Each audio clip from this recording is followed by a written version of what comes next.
Hello everyone, how are you? I am your teacher. You can call me Mr. Rumi. I will answer some important questions which will be very helpful for you. So I welcome you on my channel Class Beta where we will be discussing question. A wet bar of soap slides freely down a ramp 9 m long, inclined at 8 degree. How long does it take to reach the bottom?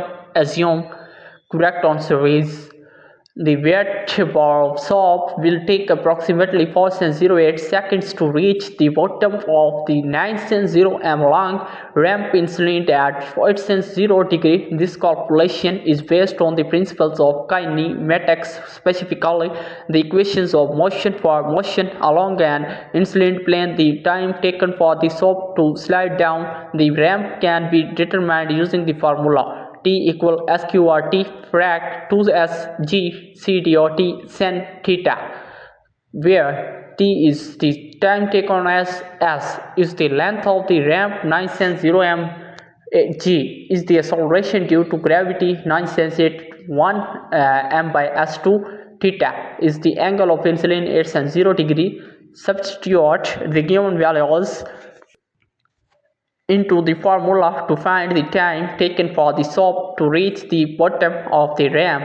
T equal SQRT frac 2 CDOT 9 sin 1 CDOT sin 8 sin 0.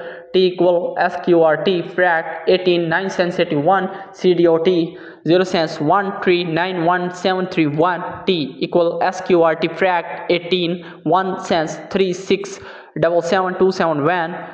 T equal SQRT 13 cents 1615734 T approx 3 cents 63 text as. Therefore, it will take approximately 4.08 seconds for the wet bar of soap to reach the bottom of the 9 m long ramp inclined at 8 degree. So that was our today's correct answer to question. If you have any other question, please let me know in the comment section. I will be answering your question soon. Thanks for watching the video. Be sure to like, share and subscribe our channel. See you in the next question. Bye bye.